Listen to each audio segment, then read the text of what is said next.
ये बात है मार्च 2014 की, जब मलाशियन एयरलाइंस की परवाज MH370 मलेशिया के कैपिटल कुआलालंपुर से चीन के शहर बीजिंग जा रही थी, लेकिन फ्लाइंग के दौरान ही वो प्लेन लापता हो गया और अभी तक ये एक मिस्ट्री ही बना हुआ है। अगर उस प्लेन का मलबा अब तक मिल चुका होता तो इसमें कुछ गड़बड़ होने के बावजूद भी शायद इस पर इतनी बहस न हो रही होती कि जहाज कहाँ गायब हुआ, कहाँ पहुंचा। इन सब सवालों के जवाब देंगे हम आपको लॉजिक टीवी की इस वीडियो में। इस तैयारे में 2 पायलट, 10 कैबिन क्रू और 227 मुसाफिर सवार थे। तैयारे में मौजूद ज्यादातर पैसेंजर्स का ताल्लुक चीन से था। Senior pilot captain Zaharie Ahmad Shah 53 साल के थे और उनका 33 साल का फ्लाइट एक्सपीरियंस था, और को पायलट फरीक अब्दुल हमीद 27 वर्ष के थे और उनका फ्लाइट एक्सपीरियंस 7 साल का था। ये तैयारा 11 साल अमरीकी साख्त का बोइंग 777 बोइंग जहाज था। इसके इंजन रोल्स रॉयस कंपनी के थे। इस प्लेन में बज़ाहिर न कोई मैकेनिकल और न ही इलेक्ट्रिकल खराबी थी। ये प्लेन हर रोज मलेशिया से चाइना या चाइना से मलेशिया 5 घंटे और 34 मिनट की उड़ान भरा करता था, और ये दोनों मुल्कों के लिए एक मामूल की बात थी। 8 मार्च 2014 टेक ऑफ से पहले इस तैयारे में तकरीबन 7 से 8 घंटे तक का फ्यूल डाला गया, जो कि तकरीबन 49,100 kg था, जो कि 7 से 8 घंटे की प्रवास के लिए एक नॉर्मल फ्यूल था। मौसम भी क्लियर था। रात को 12:42 पे प्लेन कुआलालंपुर से रवाना हुआ।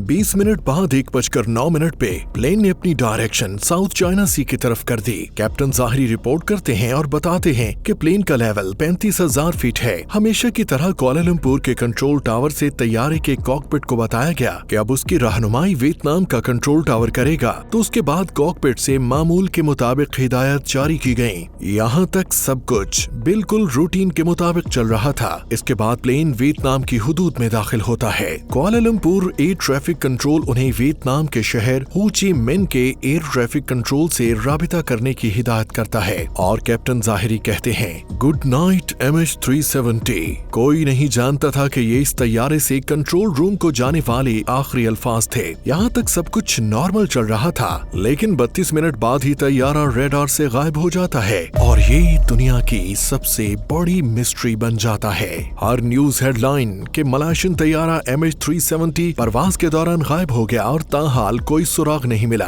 कि उसे आसमान खा गया या समंदर निगल गया। Malaysia Airlines Flight 370. Malaysia Airlines Flight MH370. Malaysian Airline Aircraft MH370. तैयारा कुआलालंपुर की हुदूद से निकलकर वियतनाम की हुदूद में दाखिल तो जरूर हुआ, लेकिन बस 2 से 3 मिनट बाद ही वियतनाम के रेडार से गायब हो गया। इस पे वियतनाम के एयर ट्रैफिक कंट्रोल रूम तैयारे के पायलट से कम्युनिकेट करने की कोशिश करते हैं, लेकिन उन्हें कोई जवाब मौसूल नहीं होता।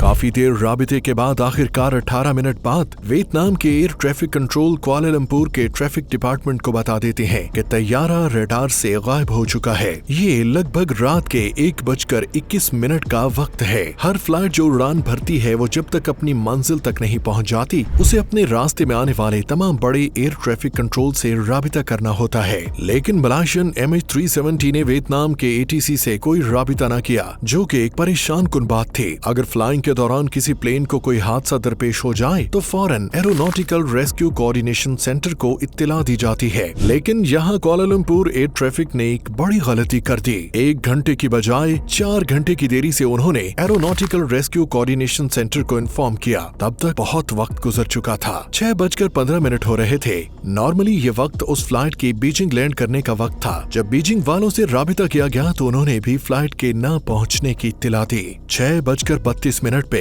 एक बहुत बड़ा सर्च ऑपरेशन स्टार्ट हुआ, जिसमें 7 कंट्रीज की 37 शिप्स और 28 एयरक्राफ्ट्स ने फ्लाइट MH370 को गल्फ ऑफ थाईलैंड और साउथ चाइना सी पे तलाश करना शुरू किया। दुनिया इस हादसे को जान चुकी थी। लोगों के अंदर बेचैनी और बेबसी शुरू हो चुकी थी। लोग अपने प्यारों को देखने के लिए बेताब थे, लेकिन कोई नहीं जानता था कि तैयारा कहाँ गया। दुनिया के दीगर भी बहुत से एक्सपर्ट्स तैयारा ढूंढने के लिए अपनी खिदमत देने के लिए पहुंच गए, और ये सर्च ऑपरेशन 4 दिन तक चलता रहा, लेकिन कोई कामयाबी न हुई। 4 दिन बाद 12 मार्च को एक ऐसी खबर आई जिसने सारी दुनिया को हिला के रख दिया। 1:21 पर जब प्लेन गायब हुआ तो वो सिर्फ सिविलियन रेडार से ही गुम हुआ, लेकिन मलेशियन मिलिट्री के एक रेडार पे तैयारे की लोकेशन 1 घंटे तक शो होती रही। यानी 2:22 तक ये तैयारा दिखाई देता रहा, और इसकी लोकेशन साउथ चाइना सी में नहीं थी, बल्कि निकोबार आइलैंड और अंडमान के पास थी। वियतनाम में दाखिल होकर प्लेन ने एक यू टर्न लिया और वापस मलेशिया की तरफ मूव करने लगा और मलाका स्ट्रेट की तरफ मुड़ा, यानी बीजिंग के बिल्कुल उल्टी डायरेक्शन में। लोग इस खबर से हैरान रह गए और गालिब गुमान ये हुआ कि ये तैयारा इंडिया में दाखिल होकर कजाकिस्तान या फिर हिमालय में क्रैश हो गया, लेकिन हकीकत इसके बरक्स थी। जहाँ तक मिलिट्री रेडार की रेंज थी, वहाँ तक उसे इंडियन ओशन के कर्व तक डिटेक्ट किया गया।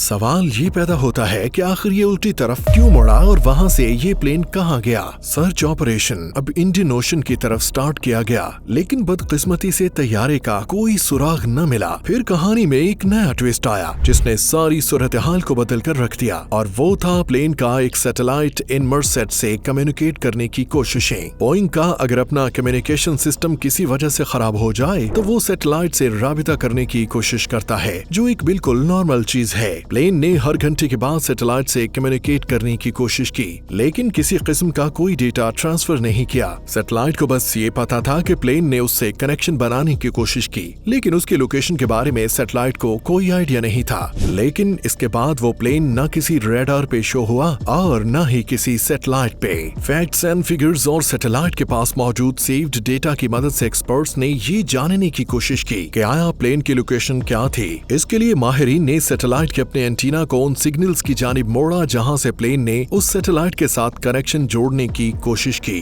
ताकि उसके लोकेशन का पता लगाया जा सके। कैलकुलेशन के जरिए ये हिसाब लगाया गया कि मिलिट्री रेडार से गायब होने के बाद प्लेन ने एक और टर्न लिया और अगले 5 घंटों तक मुसलसल इंडियन ओशन पे उड़ता रहा, क्योंकि इसमें बस इतने ही घंटों तक उड़ने का फ्यूल मौजूद था। 8:19 पे बस आखिरी बार सैटेलाइट से कनेक्शन जोड़ने की कोशिश की, और ये सर्कल इतना बड़ा है कि कजाकिस्तान से लेकर इंडिया, चाइना, इंडोनेशिया और ऑस्ट्रेलिया के ओशन से होता हुआ कहीं भी हो सकता है। यानी जब सर्च ऑपरेशन टीम उसे साउथ चाइना सी पे ढूंढ रही थी तो वो उस वक्त भी उड़ रहा था। कुआलालंपुर से इंडियन ओशन पहुंचने तक इस जहाज को 8 घंटे लगे, और बस इसके बाद उसका फ्यूल खत्म हो गया और इंडियन ओशन के कर्व पे ही क्रैश हो गया। यहाँ से शुरू हुआ एक डीप सी सर्च ऑपरेशन, लेकिन ये भी बेसूद रहा। ना तैयारा मिला और ना ही इसका ब्लैक बॉक्स। ब्लैक बॉक्स मिलना इसलिए भी जरूरी था ताकि पता तो चल सके कि प्लेन क्रैश होने से पहले जहाज में क्या चल रहा था। आया इसमें कोई खराबी हो गई या किसी और मसले की वजह से हादसे का शिकार हो गया। हफ्तों, महीनों बल्कि सालों तक ये ऑपरेशन चलता रहा, लेकिन जहाज न मिला। फिर आखिर 3 साल बाद डीप सी ऑपरेशन बंद कर दिया गया और इस पे कम अज कम लागत $160 मिलियन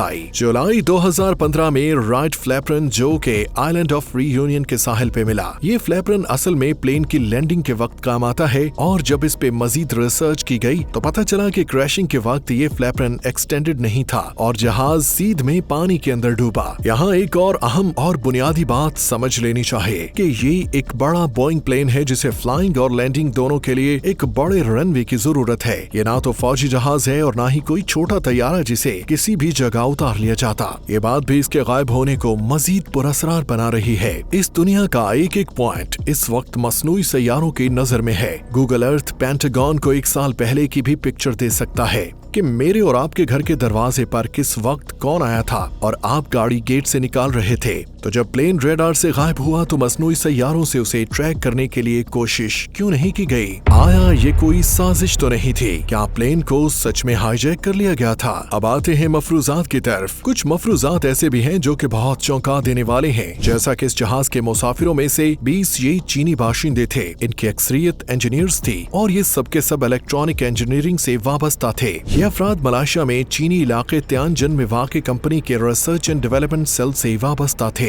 वाज़े रहे कि कहा जा रहा है कि दुनिया की आइंदा जंग इलेक्ट्रॉनिक ही होगी, जैसे कि मलेशिया के जहाज की गुमशुदगी। कोई रेडार नहीं बता पा रहा कि ये जहाज कहां पर गया। इन 20 अफराद के मरने की सूरत में फ्री स्केल कंपनी का सारा काम ही ठप हो जाएगा और ये अपनी मद्दे मुकाबिल कंपनियों के साथ मुकाबले के काबिल नहीं रहेगी। लेकिन ये भी एक मफरूजा ही है। आज भी इस जहाज के टुकड़े अफ्रीका के साहिल से मिलते रहते हैं, लेकिन आज तक प्लेन का ब्लैक बॉक्स नहीं मिला। और न ही इसमें मौजूद लोगों की कोई इत्तला मिली। माहिरीन के ख्याल में प्लेन को हाईजैक किया गया या फिर इलेक्ट्रिकल फेलियर हुआ और जहाज में ऑक्सीजन खत्म हो गई और लोग दम घुटने से मर गए। लेकिन ये मुअम्मा आज तक बस एक मिस्ट्री ही बना हुआ है कि बदकिस्मत परवाज MH370 के मुसाफिरों के साथ असल में क्या हादसा पेश आया था। मगर कुछ अरसे के बाद ये उक़्दा भी खुल जाएगा, बिल्कुल इसी तरह जिस तरह आज सब जानते हैं कि 9/11 का वाक़या असल में कैसे पेश आया था। तो जुड़े रहिए हमारे साथ और देखते रहिए हमारा चैनल लॉजिक टीवी।